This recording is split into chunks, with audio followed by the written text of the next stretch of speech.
Hello everyone. आज हम start कर रहे हैं जो रिफाइनिंग का मेथड था, जो हमने रिफाइनिंग पढ़ रहे थे उसके अंदर fourth method that is a zone refining.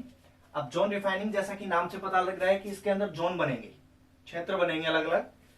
ये किस प्रिंसिपल पे काम करती है जोन रिफाइनिंग? ये बेसिकली इसका प्रिंसिपल है कि अगर किसी मेटल के अंदर इंप्योरिटी है तो वो इंप्योरिटी उस मेटल की मोल्टन स्टेट के अंदर तो सोल्यूबल रहेंगी, या मोल्टन स्टेट यानी कि जो लिक्विड फॉर्म होगी मेटल की उसके अंदर तो रहना पसंद करेंगी और सॉलिड फॉर्म के अंदर नहीं रहेंगी।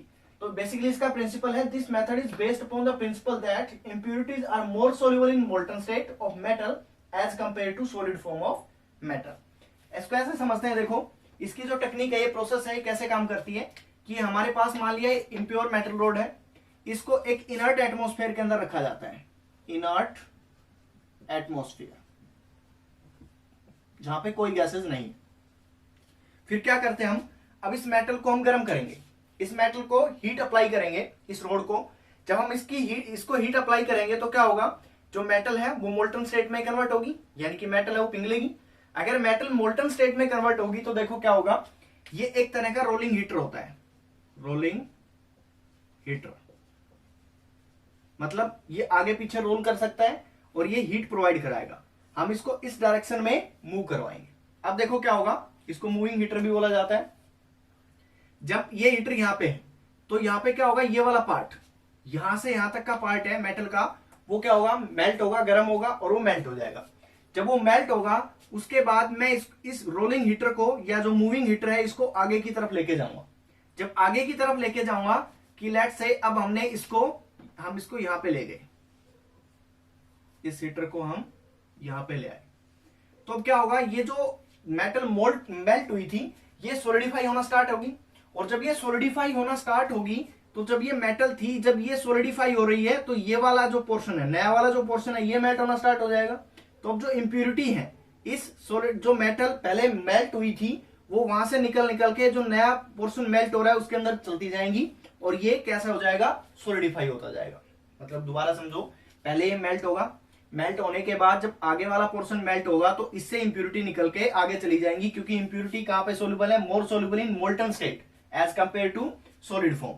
तो पीछे मेटल क्या होती जाएगी, सोलिडिफाई होती जाएगी और आगे आगे इंप्यूरिटी है वो आगे चलती जाएंगी मोल्टन स्टेट ऑफ मेटल के साथ। इसका मतलब ये हुआ कि जैसे जैसे मैं हीटर को इस डायरेक्शन के अंदर लेके जाऊंगा तो पीछे वाला जो पोर्शन है वो तो आपके पास प्योर होता जाएगा, यानी कि यहां से तो हमें प्योर मेटल मिलता जाएगा। जहां पे हीटर रहेगा वहां पे अपने पास क्या रहेगा, मोल्टन स्टेट ऑफ मेटल रहेंगी, साथ में इंप्यूरिटीज रहेंगी, यानी कि यहां पे मोल्टन मेटल प्रेजेंट है, लिक्विड फॉर्म मेटल की प्रेजेंट है, प्लस इंप्यूरिटीज प्रेजेंट है। नेक्स्ट जो आगे वाला पोर्शन है वो किसका रहेगा, इंप्योर मेटल्स, इंप्योर मेटल, जो मेटल रोड हमने ली थी। अब इसको क्या करवाएंगे, यहां तक ले जाने के बाद इस हीटर को हम रिवर्स नहीं करेंगे, इसको दोबारा से यहीं से लगाएंगे और फिर से ऐसे लेके जाएंगे। इस तरह से हम यहां से जो मेटल लेते हैं वो अल्ट्रा प्योर मेटल हमें मिलती है। अल्ट्रा प्योर का मतलब बहुत ही ज्यादा प्योर मिलती है, उसके अंदर जो इंप्यूरिटी रहती है वो नेग्लिजिबल होंगी। और ये बेसिकली जो मेथड है इसके अंदर देखो हमने क्या किया, ये वाला जोन था पहले इसको गर्म किया, उसको आगे मूव किया तो इंप्यूरिटी आगे मूव कर गई और पीछे हमारे पास प्योर मेटल बचती चली गई। इसका मतलब इस वजह से इसको क्या बोला जाता है, जोन रिफाइनिंग, इसलिए इसको बोला जाता है जोन रिफाइनिंग। और ये किस बेस पे काम करती है, ये फ्रैक्शनल क्रिस्टलाइजेशन मेथड पे काम करती है, तो इसलिए इसको फ्रैक्शनल क्रिस्टलाइजेशन के नाम से भी जाना जाता है। कि पहले एक फ्रैक्शन है उसको गर्म किया, मोल्टन स्टेट में लेके आए, उसके बाद आगे मूव करके तो वो सॉलिडिफाई हो गया, तो इसलिए बोला जाता है इसको फ्रैक्शनल क्रिस्टलाइजेशन। इससे अल्ट्रा प्योर मेटल हमें मिलती है। अल्ट्रा प्योर मतलब उसके अंदर प्यूरिटी बहुत ज्यादा होती है। और ये बेसिकली ये टेक्निक हम उन मेटल्स के लिए यूज करते हैं जिनको हम सेमीकंडक्टर में यूज करते हैं, ऐसे एलिमेंट्स के लिए यूज करते हैं जिनको हम सेमीकंडक्टर में यूज करते हैं, लाइक सिलिकॉन, जर्मेनियम, गैलियम, इनके लिए हम इनको यूज करते हैं। अब इसके अंदर देखो ये वाली जो टेक्निक है, अल्ट्रा प्योर मेटल मिलेगी। ऐसा होता है कि जैसे जर्मेनियम का एग्जांपल लें तो जर्मेनियम के अंदर इंप्यूरिटी मिलती है, इससे हमें जो मेटल है, मेटल एक्सट्रैक्ट करने के बाद जो इंप्यूरिटी मिलती है वो 10 to 15 ppm ही होती है। इम्प्यूरिटी। इसका मतलब बहुत कम इम्प्यूरिटी, नेग्लिजिबल इम्प्यूरिटी हमें यहां से मिलेगी। और ये मेथड था that is the zone refining. Next हमारे पास जो प्यूरिफिकेशन का मेथड है, मेथड नंबर 5। इंपॉर्टेंट क्या है इसके अंदर? इंपॉर्टेंट ये किन मेटल के लिए यूज किया जाता है? उन मेटल के लिए यूज किया जाता है जो सेमीकंडक्टर में यूज होती है। Next is the vapour phase refining. Next आपके पास जो मेथड है that is the vapour phase refining. Vapour phase refining को इसको समझते हैं। देखो क्या होगा वेपर फेज रिफाइनिंग के अंदर। क्या होता है कि हमारे पास मेटल रहेगी, उस मेटल को सबसे पहले हम किसमें कन्वर्ट करेंगे? एक वोलेटाइल कंपाउंड के अंदर कन्वर्ट करेंगे। मतलब इसका एक कोई रिएजेंट डालकर एक ऐसा कंपाउंड बनाएंगे जो वोलेटाइल होगा। तो हम इसको कैसे बनाएंगे? एक वोलेटाइल कंपाउंड के अंदर, वोलेटाइल कंपाउंड के अंदर इसको कन्वर्ट करेंगे। और वोलेटाइल कंपाउंड बनाने के बाद क्या होगा? देखो मेटल थी, मेटल के साथ और सारी इंप्यूरिटी रहेंगी। तो वो इंप्यूरिटी जब इसका किसी के साथ कंपाउंड बनाया और वो वेपर फेज में चला गया, वेपर फेज में चला गया, यानी कि वोलेटाइल है तो वेपर फेज में, गैसेस फेज में चला गया, तो क्या होगा? जो इंप्यूरिटी वो नीचे रह जाएंगी, इंप्यूरिटी नीचे रह जाएंगी। तो हमने मेटल को अलग कर लिया बाकी इंप्यूरिटी से। अब जो हमारे पास ये वोलेटाइल कंपाउंड बना है, इसको हम हीट करते हैं, डिकम्पोज करते हैं। और इसको डिकम्पोज करने के बाद हमें मेटल मिल जाएगी। और बाकी जो भी इसके अंदर जो भी हमने कंपाउंड बनाया था वो बाहर निकल जाएगा। तो यहां से अपने पास क्या बनेगा? प्योर मेटल है वो मिल जाएगी। यहां पे क्या थी? इम्प्योर मेटल थी। ये मेटल इम्प्योर थी, इसका किसी के रिएजेंट के साथ वोलेटाइल कंपाउंड बनाया, उस वोलेटाइल कंपाउंड को हीट किया, डिकम्पोज किया, डिकम्पोज करने के बाद मेटल दोबारा से मिल गई। तो वेपर फेज रिफाइनिंग के अंदर क्या बोलोगे? सबसे पहला क्या किया? In vapour phase refining, in vapour phase refining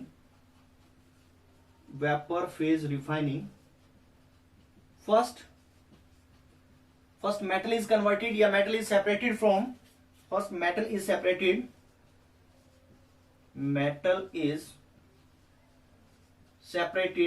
from impurities by the formation of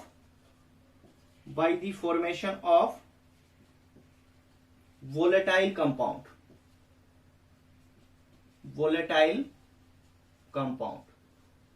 ये वोलेटाइल कंपाउंड बना लिया। उसके बाद हम क्या करते हैं? जो वोलेटाइल कंपाउंड बना, the volatile compound decompose at high temperature to produce pure metal। the volatile compound decompose at high temperature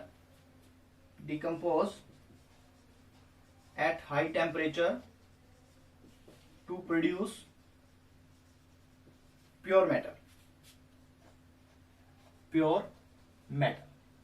अब देखो, जैसे इसका एग्जांपल लेते हैं, एक स्पेशल नाम से जाना जाता है। अगर हम निकिल की बात करें तो वेपर फेज रिफाइनिंग को नाम दिया जाता है मोन्ट प्रोसेस। इंपॉर्टेंट है ये मोन्ट प्रोसेस। इसके अंदर देखो क्या किया जाता है? निकिल की रिफाइनिंग की जाती है। तो सबसे पहले क्या होगा? इम्प्योर निकिल लिया जाएगा, दैट इज द इम्प्योर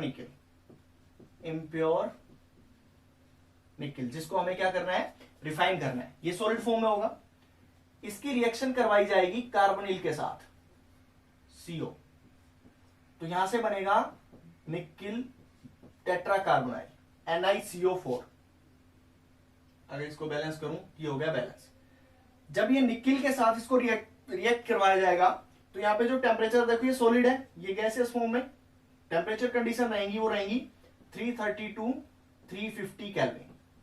इतना हीट किया जाएगा तो ये आपके पास निकिल टेट्राकार्बोनाइल का कॉम्प्लेक्स बन गया, जो कि वेपर फेज में रहेगा, गैसियस फेज में रहेगा। अब हम क्या करते हैं? इसको डिकम्पोज करवाना है। देखो निकिल के साथ और सारी इंप्यूरिटी थी, उनसे अलग हो गया निकिल। अब निकिल वेपर फेज में चला गया, निकिल टेट्राकार्बोनाइल जो कॉम्प्लेक्स है वो अब क्या है? वेपर फेज में है। अब हम क्या करेंगे? इसको हीट करते हैं, और इसको हीट करेंगे अप्रोक्सीमेट 450 to 470 केल्विन। तो क्या होगा? निकिल अलग हो जाएगा और CO है वो एज ए गैस बाहर चला जाएगा। तो यहां से देखो इम्प्योर निकल लिया था हमने, और यहां से हमें क्या मिलेगा, प्योर निकल मिल जाएगा। इस प्रोसेस का नाम दिया जाता है मोन प्रोसेस। मोन प्रोसेस के थ्रू हम निकल की रिफाइनिंग करते हैं। पहले निकल को वोलेटाइल कंपाउंड के अंदर, वोलेटाइल कॉम्प्लेक्स के अंदर उसको फॉर्म किया जाता है और उसके कन्वर्ट किया जाता है। उसके बाद उसको हीट करके डिकम्पोज किया जाता है और फिर हमें क्या मिल जाता है, प्योर मेटल यानी कि प्योर निकल मिल जाता है। नेक्स्ट इसी के अंदर जो नेक्स्ट प्रोसेस है that is the Van Arkel process. Van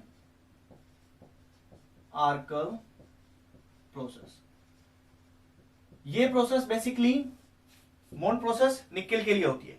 van Arkel method या वैन आर्कल प्रोसेस होती है, वो होती है टाइटेनियम, जिरकोनियम, होफनियम या फिर बोरॉन के लिए। बेसिकली इनके लिए होती है।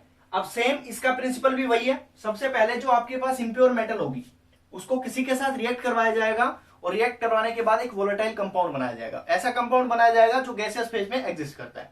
अब देखो सबसे पहले मैं एग्जांपल ले लेता हूं जिरकोनियम का। तो जिरकोनियम सबसे पहले सॉलिड फॉर्म में यानी कि इम्प्योर जिरकोनियम लिया, इम्प्योर जिरकोनियम हमने लिया।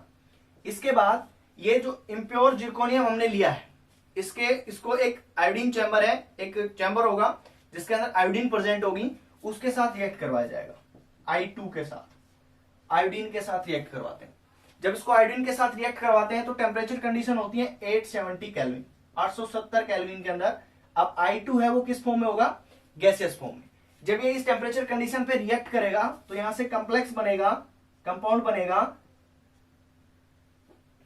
ZrI4, जो कि किस में होगा, गैसियस फॉर्म में होगा। ये होगा गैसियस फॉर्म में प्रेजेंट होगा।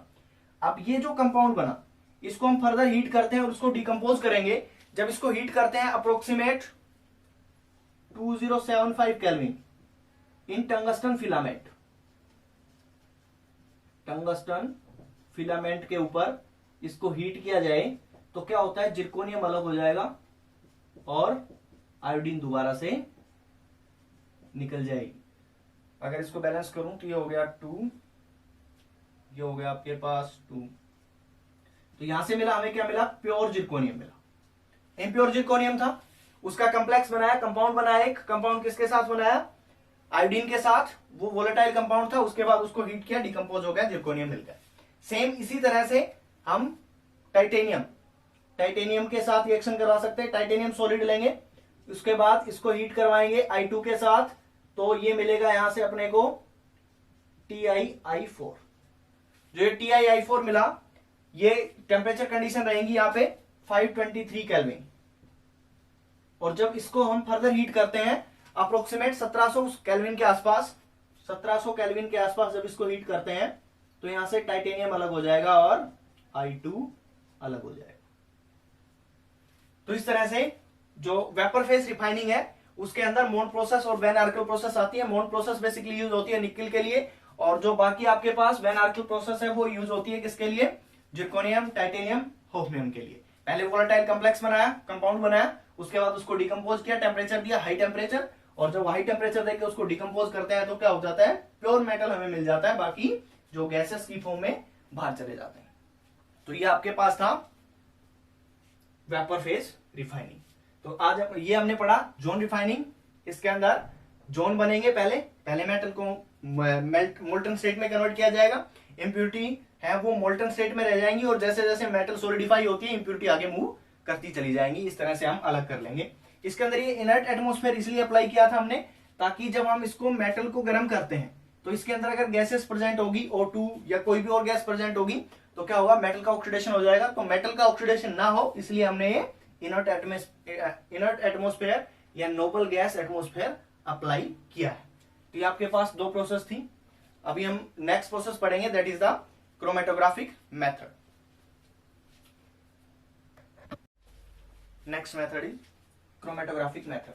अब क्रोमेटोग्राफिक मेथड क्या होता है ये समझते हैं। देखो, जो क्रोमेटोग्राफी मेथड यूज होता है वो दो कंपोनेंट को या दो से ज्यादा कंपोनेंट को अलग अलग करने के लिए, सेपरेट करने के लिए यूज होता है। जो क्रोमेटोग्राफी है वो बेसिकली एडजॉर्प्शन प्रिंसिपल पे काम करती है, अभी समझाऊंगा कैसे। और ये बहुत तरह की होती है, paper chromatography, gas chromatography, column chromatography. यहाँ पे जो मैंने एग्जांपल लिया है वो कॉलम क्रोमेटोग्राफी का लिया है। अब इसके अंदर देखो क्या होगा कि मान लिया अपने पास एक मिक्सर है जिसके अंदर 3 कंपोनेंट है, कंपोनेंट ए, बी प्लस सी, 3 तरह के कंपोनेंट है, कोई मिक्सर है। मैं इनको अलग करना चाह रहा हूं, ए को, बी को और सी को अलग करना चाह रहा हूं, तो हम ये मेथड यूज करते हैं। अब इसके अंदर देखो क्या होगा, ये जो आपको बाहर वाली लेयर दिख रही है that is the glass column, ये ग्लास का बना हुआ कॉलम है, ठीक है।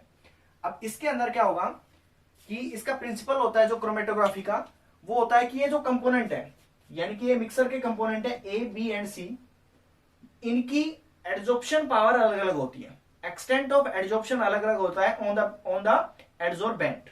तो उस बेसिस पे हम इनको अलग करते हैं। कैसे, देखो, सबसे पहले एक कॉलम लेंगे, उस कॉलम के अंदर कोई भी एड्जॉर्बेंट हम भर लेंगे, एड्जॉर्बेंट, और वो एड्जॉर्बेंट स्टेशनरी फेज का काम करेगा, स्टेशनरी रहेगा, स्टेशनरी फेज का काम करेगा, मतलब ये कहीं हिलेगा डुलेगा नहीं।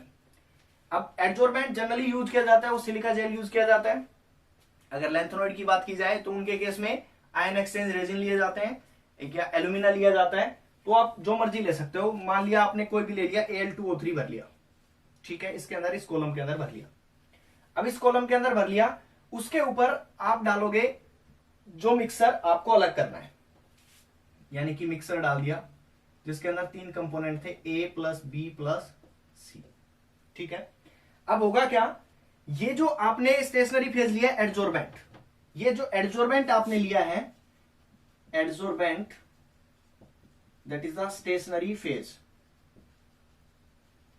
स्टेशनरी फेज, ये तो काम करेगा एज ए एड्जॉर्बेंट का।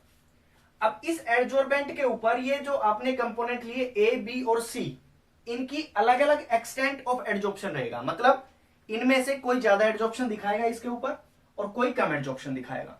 वो डिपेंड करेगा on the polarity of A, B and C. A, B, C की पोलैरिटी के ऊपर डिपेंड करता है कि जैसे मान लो, समझना एक बात को, कि आपके पास ये एड्जॉर्बेंट है, ये एड्जॉर्बेंट भरा हुआ है और इनमें से ए है, कंपोनेंट ए, वो इसके साथ अच्छा बॉन्ड बनाता है, यानी कि इसकी एड्जॉर्बेंट के साथ स्ट्रॉन्ग बॉन्डिंग है, स्ट्रॉन्ग बॉन्डिंग है।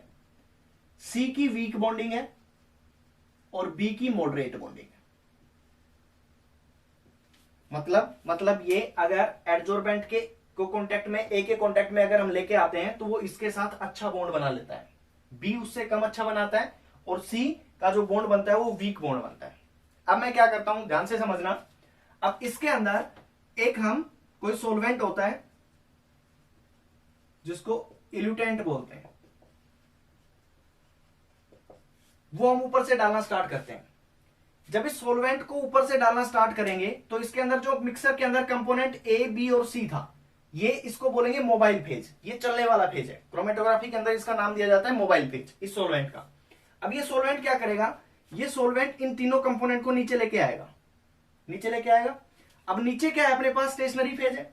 अब स्टेशनरी फेज के साथ ए, बी और सी की बॉन्डिंग अलग अलग है, तीनों का एक्सटेंट ऑफ बॉन्डिंग या मैं बोलूं एक्सटेंट ऑफ एड्जॉर्प्शन अलग अलग है।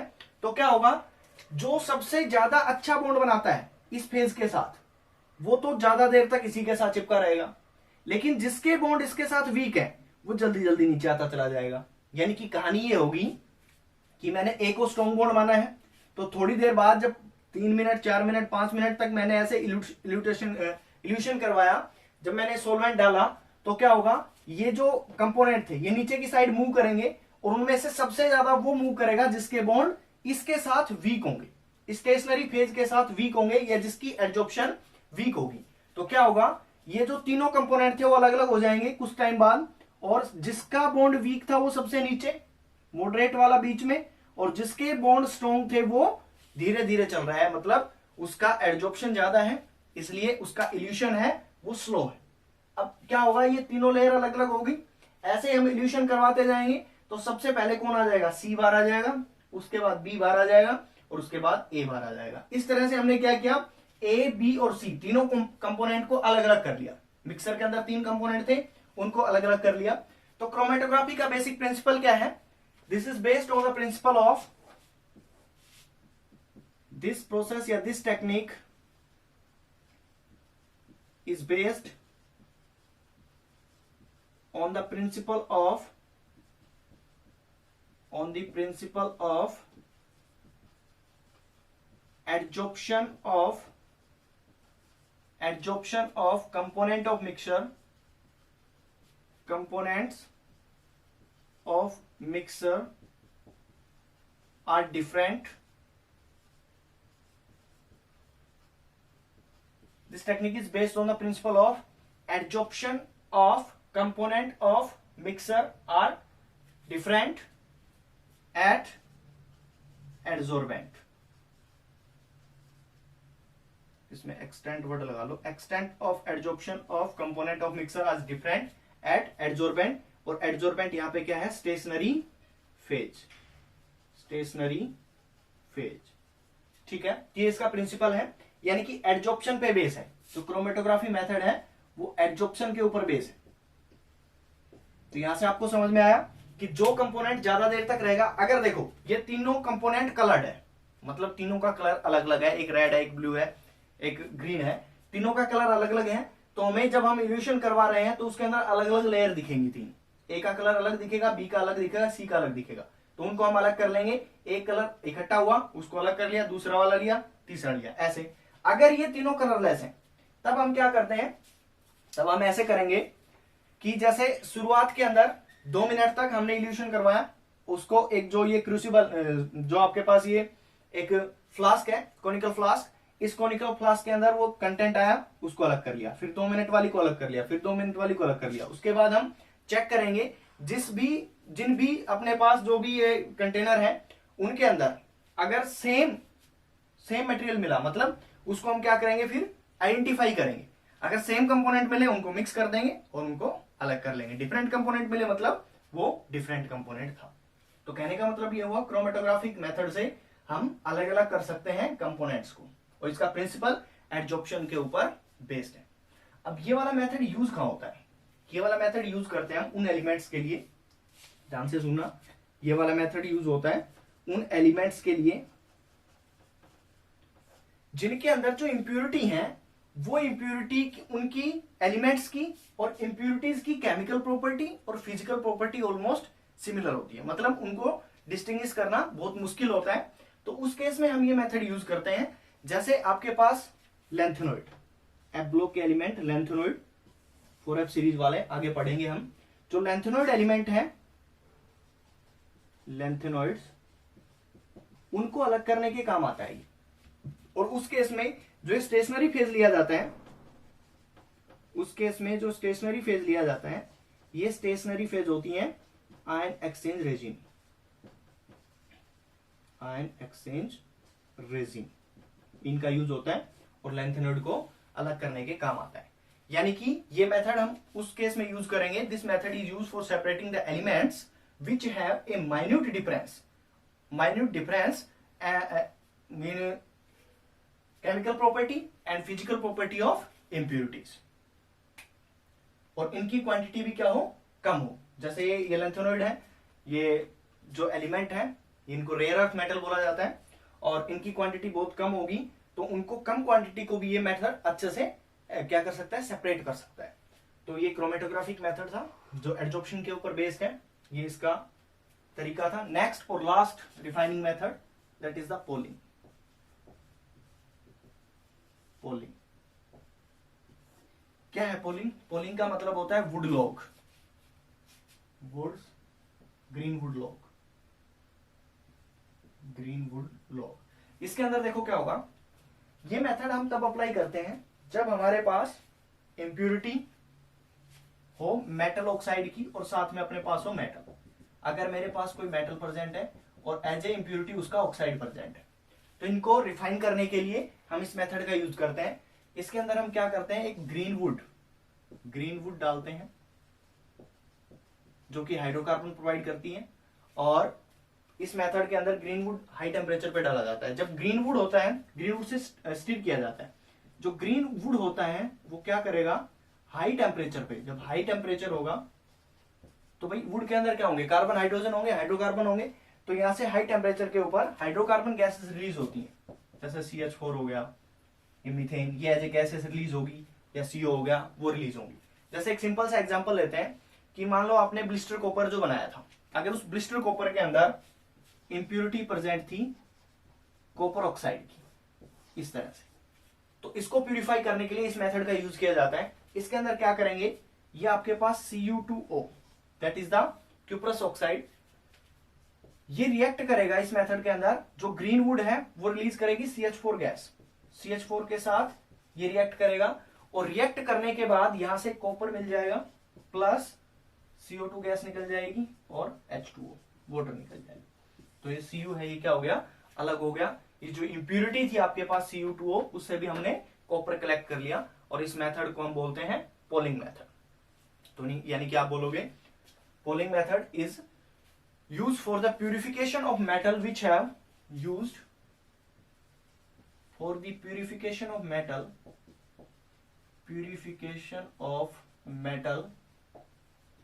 which have उन मेटल्स के प्यूरिफिकेशन के काम आता है जहां पे metal oxide as a impurity हो, which have impurities of metal oxide।